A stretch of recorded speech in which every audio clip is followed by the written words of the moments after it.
First, they wanted to be our friend. Then, they wanted to be our boss. Now, they want to be our master. Soon, they'll want to be our God.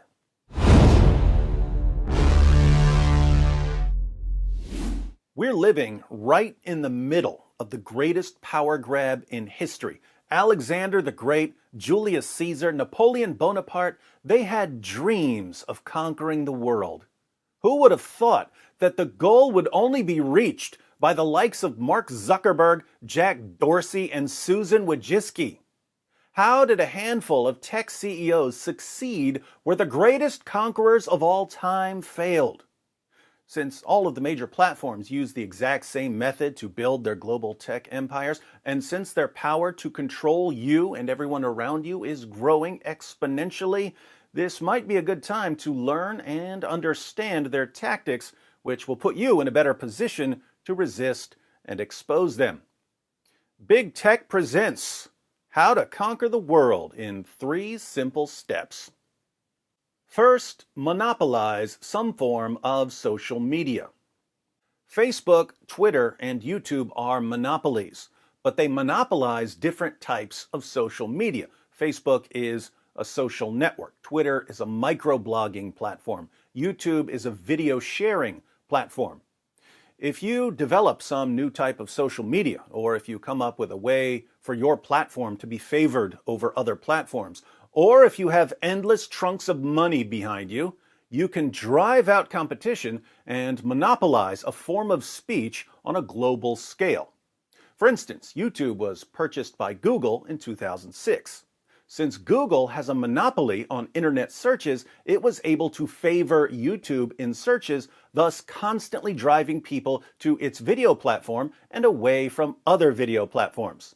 Since Google also runs Google AdSense, Google was able to run ads on YouTube, thus generating billions of dollars in revenue, but also allowing the platform to pay content creators. When video creators realized that they could make a living on YouTube, but not on other platforms, they abandoned the other platforms and started posting on YouTube.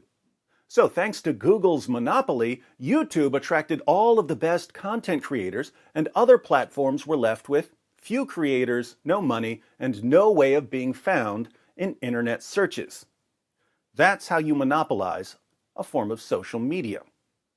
Second, make it impossible, or at least extremely difficult, to leave the platform. Social media is the cocaine of the compliant. The little jolts of dopamine you get from posting on Twitter and Facebook and checking your likes and shares are very similar to the jolts of dopamine you get from using drugs. This is why the platforms are addictive. The problem is compounded by the monopoly status of the platforms. Your friends and your family and all of the people you like to interact with are all on Facebook. If you leave Facebook, you lose that interaction. Telling someone to leave Facebook is like telling him to leave his home and his family and go live in the Arizona desert. It can be done, but the desert is a sad, lonely place. So people stay on Facebook even when they find out what it's doing with their data. YouTube is a little different. Whereas Facebook and Twitter, with their interactions and reactions, are like a drug, YouTube just wants you to keep watching videos. The YouTube algorithm is designed with a single key purpose: keep you on YouTube for as long as possible every single day. The algorithm keeps a record of your watch history, and it learns which kind of content you love to watch. It then offers you an endless supply of that content. You watch a video, and YouTube recommends several more. You pick one and watch it, and YouTube offers you several more. And the more the algorithm learns, the more it learns how to please you. Ladies and gentlemen, imagine meeting a man or a woman who was designed and programmed to give you everything you want every moment of every day. How would you ever walk away? Where else could you go from there? That's what the algorithm is designed to be, your perfect, pleasure-generating dream companion. Leaving a major social media platform that you've spent a significant amount of time on is equivalent to checking into a rehab center. The platforms are designed to be like the Hotel California. You can check out anytime you like, but you can never leave. Third, once you've established a monopoly, and once people are addicted to your platform, control their speech so that you can eventually control their thinking. Now, the platforms do this in a variety of ways. They promote content that espouses the right political and religious ideas. They suppress content that espouses the wrong political and religious ideas. They monetize users and channels with the right ideas. They demonetize users and channels with the wrong ideas. We're all familiar with that sort of thing. But let's talk about how these platforms have weaponized their policies. There are two relevant tactics here. I call them selective rule enforcement and artificial rule enforcement. Selective rule enforcement is enforcing a policy against people who have the wrong ideas, but not enforcing it against people who have the right ideas. So, a platform makes a policy against threats of violence. When someone with the wrong political or religious ideas threatens someone, he gets banned. But when someone with the right political or religious ideas threatens someone, the platform lets him slide. This can actually be done on a much larger scale. Why did Amazon shut down Parler? Because there were threats of violence on the platform. But there are far, far more threats of violence on Twitter. So why doesn't Amazon shut down Twitter? Selective rule enforcement. Artificial rule enforcement is enforcing a policy against people who haven't actually violated the policy in order to justify punishing them for some other reason, namely for having the wrong political or religious views. Sometimes you're not allowed to say why you're really banning someone. So you have to claim that you're banning them for violating some policy, even if they haven't actually violated the policy. Let me give you an example that doesn't involve social media. Suppose a white racist owns a restaurant, and he doesn't want any non-white people at his restaurant. He can't just put up a sign that says whites only because it's illegal to ban people because of their race. So he gets creative. He puts up a no nudity sign. That's the policy, no nudity. But then, when a Chinese couple shows up for dinner, he says to them, "Oh, I'm sorry, you can't come in here. We have a no nudity policy." The Chinese couple replies, "What are you talking about? We're not nude." And the owner says, "Yeah, but we're the sole judges of whether a person is nude or not. And we've decided that you're nude. And it doesn't matter if you disagree with us. It doesn't matter if every sane person in the world disagrees with us because, again, we're the sole judges." So this man gets to have a whites-only restaurant by artificially enforcing a policy. How does this work on Facebook, Twitter, and YouTube? Well, these platforms don't want to say that they're banning content for political or religious reasons because there might be tons of people who share those same views, and the platforms don't want to cause an exodus from the platform. They want to manipulate and control people on the platform. So they make rules like no calls for violence, no hate speech, and so on.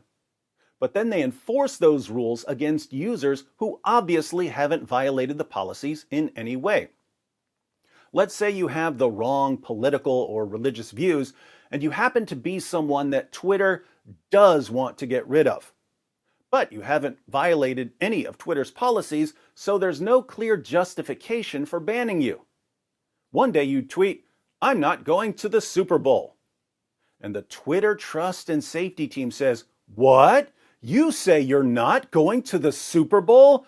That's basically inviting terrorists to attack the Super Bowl. That's a call for violence. You're banned." All of the platforms have shown over and over again that they're willing to interpret people's words to mean anything they want in order to justify banning certain content or users. Let's say you make a YouTube video condemning honor killings or discussing the persecution of religious minorities. Suddenly, your video is banned and you're suspended. The YouTube Trust and Safety Team sends you a message saying, "That's hate speech. We don't allow hate speech." If you were to ask them about it, they would say, "I'm sorry, but we're the sole judges of whether a person has posted hate speech. And we've decided that you've posted hate speech. And it doesn't matter if you agree with us. It doesn't matter if every sane person in the world disagrees with us. Because, again, we're the sole judges." Artificial rule enforcement. All they need to do is continue selectively enforcing rules and artificially enforcing rules, and they can eliminate all of the wrong political and religious views from their platforms without people realizing it and without causing the dreaded exodus. Putting all of this together, when the platforms needed users and content creators, they announced to the world that everyone is welcome. Tell your friends, tell your family that these platforms are the place to be. Once they had monopolized some form of speech, the message suddenly shifted to, actually, only certain ideas are welcome here. Only certain ideas will be praised and promoted here. Other ideas are condemned and banned. But we know that you'll adapt to the new rules because you're addicted to our platform and because there's no place else to go. The result of these tactics is that the platforms create a constant, relentless pressure, pushing the population in the direction they want it to go. And the direction they want it to go is them having totalitarian control over everything you say, knowing that if they control what people say, they can ultimately control what people think. And that's how big tech became Big Brother. What can we do now?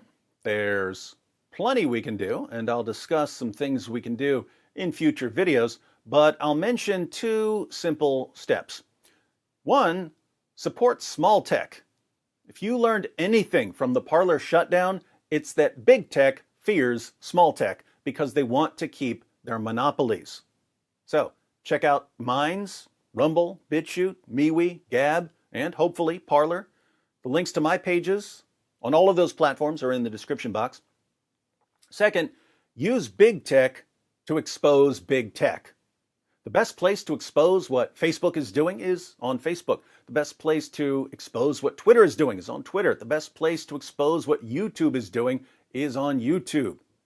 As an ancient rule, if an army is too big and too powerful to be defeated directly, use guerrilla tactics. In this case, you would use virtual guerrilla tactics, exposing big tech wherever possible, hit and run style. You can start by sharing this video everywhere there's a place to share it.